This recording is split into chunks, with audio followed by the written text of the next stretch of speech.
these stories teach us something essential. The descent is part of the path. Do not let the mind-numbing, pleasure and dopamine-addicted world that we live in let you become a walking zombie of a mother, luring you into a long winter's nap or reducing you to believe that your highest contribution right now is changing a diaper or bringing cookies to the class party or heading up the carpool. So wherever you are on your journey, wandering, grieving, protecting, transforming, you are not alone. You stand in a long lineage of mothers, even divine mothers who have walked this descent before you, and like them, you will rise.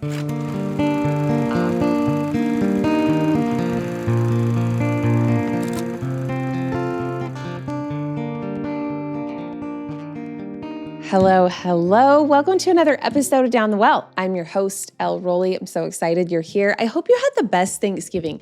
I had a really funny Thanksgiving, you guys. Sometime I'll tell you the whole story, but basically I hosted 24 people. I broke the oven and stove broke 2 days before Thanksgiving, and it's up in the mountains. So we got an air fryer and a little oven from Costco, one stovetop burner, and we made it work. I'll tell you how we made it work, though. My good friend, Kelsey Nixon, she is the founder of Recipe Club, which is has completely changed our family meals in our home. She has completely made it so I cook 50% more. Anyway, that's not the point of this story. She saved Thanksgiving because she was one of my guests. And as soon as she came in, I was like, hey, here's the situation. And this is what she said. She was like, yeah, I was on Chopped. I've got this. And she came in and totally saved Thanksgiving. I was like, I don't have a strainer for the cranberry salad. She's like, don't worry, give me a slotted spoon. And she's putting all the extras into everything that she strained into an ice cube tray for the kids' drinks later. She's unreal. Anyway, it was a really funny, memorable Thanksgiving that should be in Kelsey's memoir one day of how she saved our Thanksgiving. But it was great, and I'm happy to be here now. So my goal is to reframe the narratives that shape motherhood to help you feel empowered to find transformation in your journey from maiden to mother to matriarch. And today we're going to be talking about some divine mothers. This is kind of like my holiday-ish episode because we're going to talk about one of my favorite divine mothers, Mary, the mother of Christ. We're also going to talk about Demeter from Greek mythology and Isis from ancient Egypt. What do those have to do with you and your everyday mothering? I'm going to tell you. Stick around. I promise that there are some gems in this episode for you in your most practical every day in the trenches mothering, okay? Today we are looking at 3 powerful divine mothers from across the ancient world. On the surface, they come from different cultures and different eras, New Testament, Greek mythology, ancient Egypt, but each of these divine mothers have experienced their own mother's hero's journey. They are the archetypes. We have retold these stories for thousands of years for a reason. They have something to teach us. As you listen, you will find that their stories echo each other and they echo many of our own experiences as mothers. And it is just oh, you guys, just hold on, okay? In each of them, we see the same pattern of the mother's hero's journey. They depart from the ordinary world to answer a call to adventure. There is a descent or fall down the well into the unknown, a meeting of their shadows or search in what feels like darkness. They receive help or connection with inner or divine wisdom, and then they find transformation and return with new wisdom and contribution. This pattern is not just ancient, it's something many of us live as mothers if we so choose. Sometimes it takes the form of postpartum upheaval or a child struggle or a divorce or job loss or sickness or a shift in our own identity or a season of just too much where we have to hold everything together even while we're falling apart inside. So let's go down the well together and let's start with Mary. Mary is the mother archetype I have looked to the most throughout my life. She represents the highest spiritualized form of the mother archetype, the one who unites humility with this cosmic power, grief with transcendence, surrender with inner strength. Mary's hero's journey begins with a call that doesn't make any sense, which is so often how our calls feel. Am I right? The angel Gabriel is telling her, a virgin, that she will bear a child who will upend the world. Her yes is the courageous moment where she steps over that threshold into a life that she can't control. This reminds me of the question that every woman pregnant with her first child is asked at some point or many, many times as she approaches her due date. Are you ready? Do you feel ready? Are you prepared for this? I just remember thinking, what does that even mean? How could I know if I'm ready? I have no idea what's about to happen. You can't know until you cross the threshold. And Mary gives us that courageous example of trusting by saying yes, even in the face of the fear of the unknown. Her descent comes not as one dramatic fall, but as a series of deepening mysteries: a birth in a stable, a flight into Egypt, losing the young Jesus at the temple, hearing prophecies that a sword will pierce her soul. Every step is a stripping away of certainty, a quiet invitation to surrender. The true initiation arrives in her son's suffering. At the foot of the cross, Mary stands and the ultimate mother's descent, watching what she cannot stop and what had to feel like such darkness, and holding a grief that I can only imagine. But through that darkness, something transforms. At the resurrection of her son, Mary becomes more than a mother of one child. She becomes a mother to all. Her identity expands into spiritual motherhood, or matriarchy, a container for sorrow, hope, and the emergence of new life.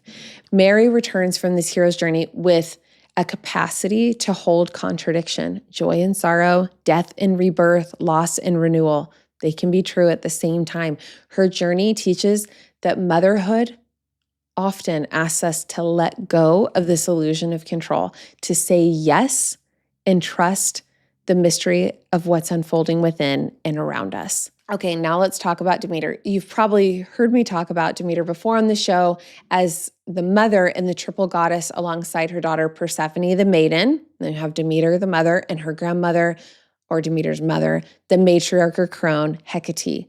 Demeter's hero's journey begins in harmony. It's a life marked with abundance and closeness with her daughter Persephone. And the call to adventure that she gets is brutal and one that no one would ever ask for. Persephone is abducted into the underworld by Hades, vanishing without warning or explanation. So Demeter's descent is total. She falls out of her divine role and into raw human grief. She wanders the earth disguised as a mortal woman, refusing food, sleep, and comfort, and just searching endlessly for her child. Her winter becomes the whole world's winter. Her sorrow literally freezes the soil and starves the crops. She's a mother whose grief changes the environment itself. She shows us here the archetype of the terrible mother, not in the way that you think of terrible, the one who withholds life as she grieves. This is not pettiness. It's the archetypal truth that when the inner mother is in despair, nothing grows. Demeter's famine represents depression, stagnation, barrenness, the psychological winter that follows trauma. This is the terrible mother aspect, not evil, but arresting, freezing, suspending life until the grief is honored. Demeter shows that the psyche sometimes must stop everything until the wound is acknowledged. I think it's easy to imagine being Demeter as a mother, especially if you've experienced a child who has been metaphorically taken in by the underworld, like some dark forces. Maybe it's a rebellious period where they cut us off, or maybe something bigger like drugs or a bad relationship or mental health problems. That kind of pain is raw and heart-wrenching and can no doubt feel like searching in the dark, bringing up all of our shadows. And we may need a minute or a very long season to recover. That is okay, and it is a part of the process. Demeter's transformation comes, though, when she realizes that her grief has power. She refuses to return to Olympus, refuses to restore life, refuses to pretend that she is okay. She becomes a mother who says, no more.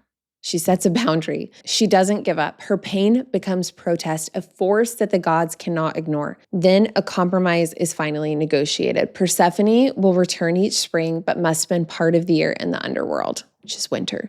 Then Demeter has to learn to live with this rhythm of loss and return. She has her daughter back, but there is still a cyclical, seasonal grief that becomes sacred.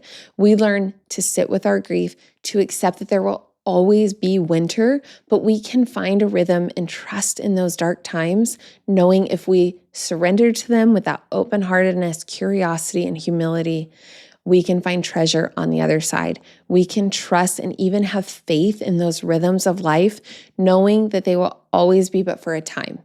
And we just have to learn to hold light and darkness at the same time. Demeter then returns as the goddess of agriculture, so think life and nourishment, and the founder of the Eleusinian mysteries, which teach humanity the secret wisdom of life, death, and rebirth. She becomes the matriarch, nourishing thousands, not just Persephone after this. This is her identity transformation. This is her becoming the matriarch. Demeter's journey reveals that a mother's grief can become a source of power where we find strength that can actually awaken us. It gives us life and thereby fills our source, so then we can go and nourish others. Lastly, we have Isis. She is the mother who reassembles what has been shattered. She's the restorer.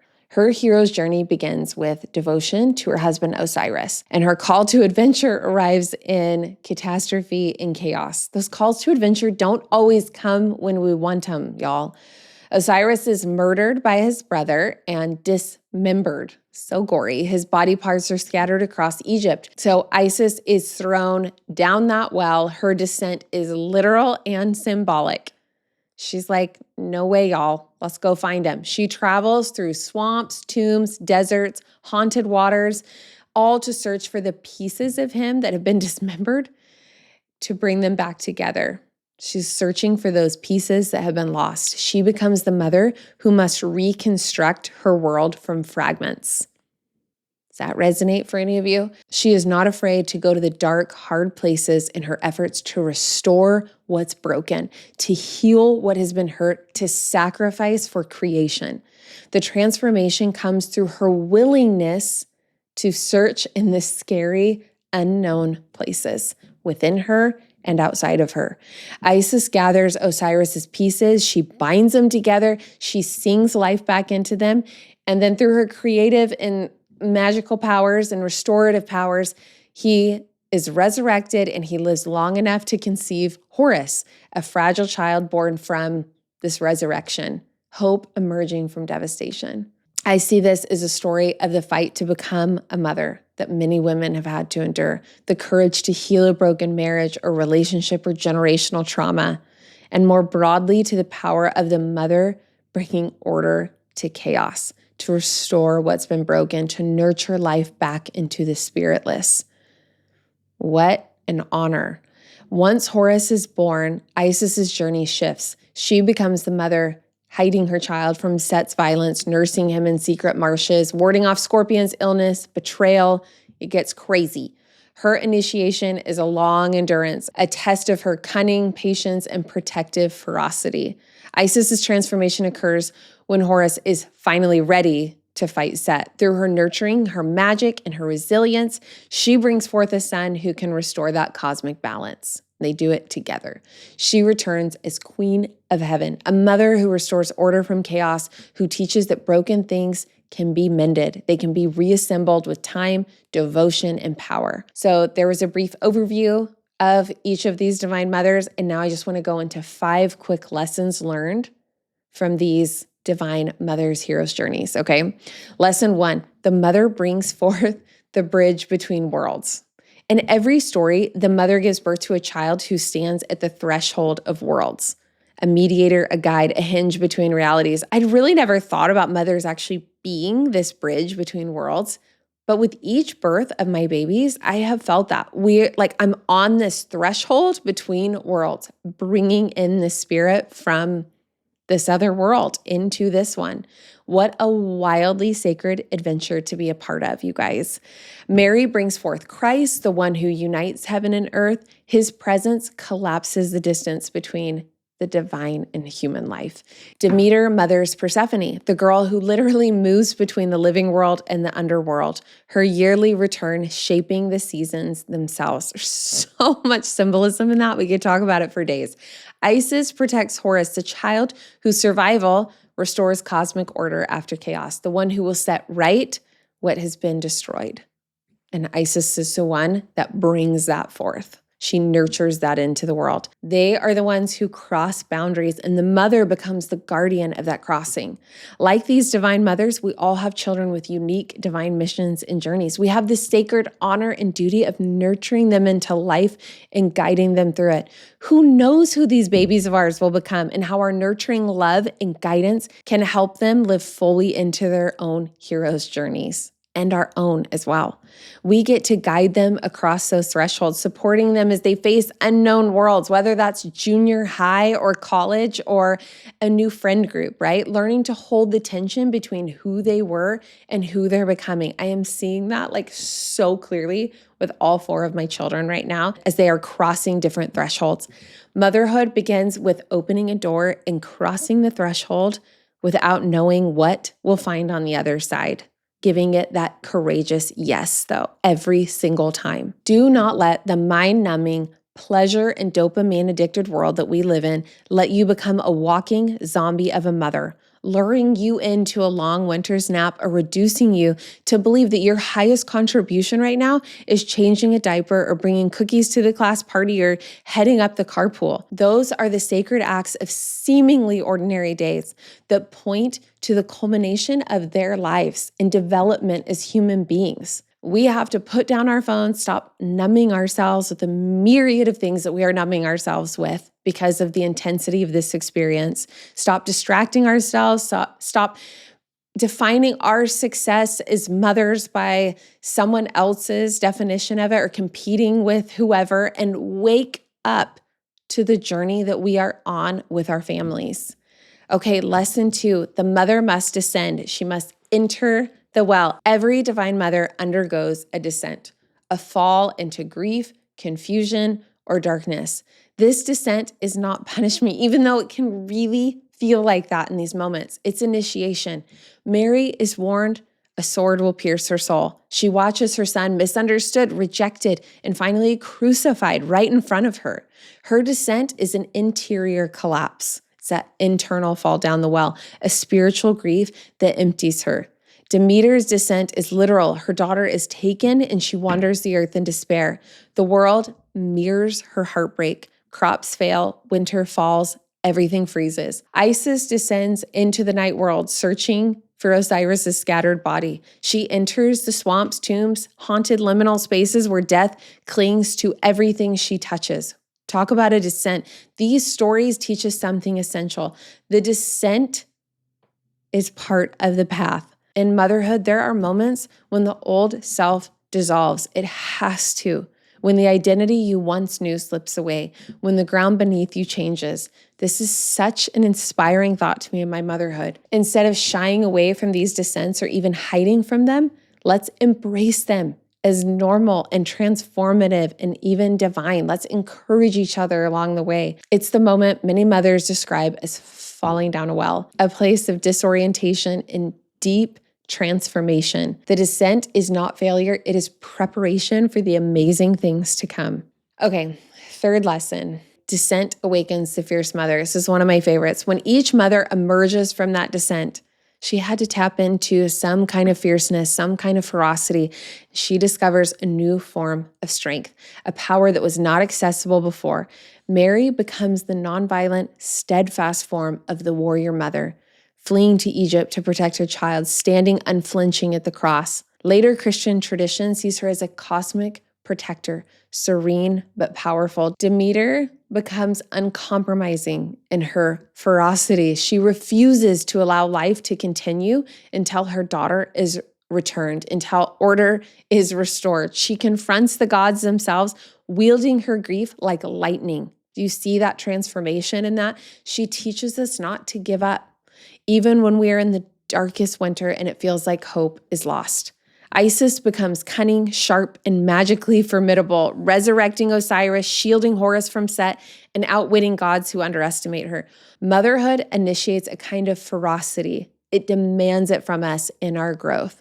A strength that is not loud, but absolute. A willingness to take on forces larger than oneself. And it gives us a clarity about what matters most and what must be protected at all costs. Mothers are the best essentialists.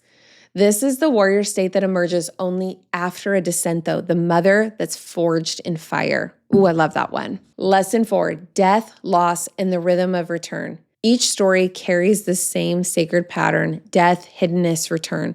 Mary holds her son's lifeless body and then witnesses resurrection, the ultimate return of life from death. Demeter loses Persephone to the underworld each winter and receives her back each spring. The earth itself learns the rhythm of grief and renewal through their story. Isis reassembles Osiris, restoring him just long enough to conceive Horus. Through her devotion, life rises from what has been shattered. These mothers teach that loss is not the end. It's a turning, a transformation, a necessary part of the cycle. Every mother knows this rhythm. Children grow, they separate, they return in new forms. Identities die and are reborn. Life moves in seasons, not straight lines, right? If you are in the descent right now, you are in this unknown world grappling in darkness, and it feels like this is the end of your story and you're going to be there forever. It's not. Please hold on. There is good on the other side of this. And then the last lesson, through suffering, the mother reshapes the world. Ultimately, each of these mothers' descents in devotion reorder the cosmos. Mary's yes brings forth the Redeemer, a healing to the world that begins in her willingness to let life unfold through her. Demeter creates agriculture, teaching humanity how to cultivate and nourish the earth. She offers profound wisdom about death and rebirth and seasons. Isis restores Osiris and births a child who brings balance back to the world. Their suffering becomes creative power. Their grief becomes transformative. Their love becomes world-shaping wisdom.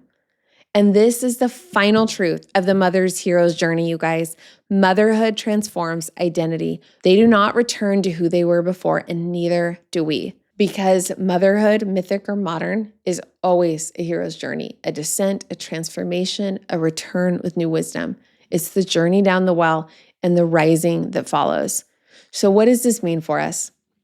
These myths remind us that descent is part of the mother's journey, that grief, even confusion, darkness, disorientation, and transformation are not signs of failure. They're signs of initiation. They remind us that every mother carries that warrior power, that we are fierce, not in spite of love, but because of it. They remind us that our identity shifts sometimes violently, and that shift is sacred and we can embrace it. And they remind us that life has seasons. There are winters, there are returns, there are moments when the earth blooms again. I have been on both sides of that many, many times, and I know I will continue to be in the future, and I am starting to have a sacred respect for each of those descents. So wherever you are on your journey, wandering, grieving, protecting, transforming, you are not alone. You stand in a long lineage of mothers, even divine mothers who have walked this descent before you. And like them, you will rise. Thank you so much for being here for this episode. I hope that you gleaned something from it. And I would so appreciate it if you could think of a mother who could use this message and send this episode to them. I know that so many of us are not finding meaning in our motherhood, that the world is shaping the narrative of motherhood in a way that is so disempowering, so uninspiring. And I just want this message out there. And I want to offer an alternative narrative that I deeply believe is true, that I have lived and I have seen so many others live as well. And we see it throughout history in these women. So please share this episode, and I hope you have the best holiday season. Until next time.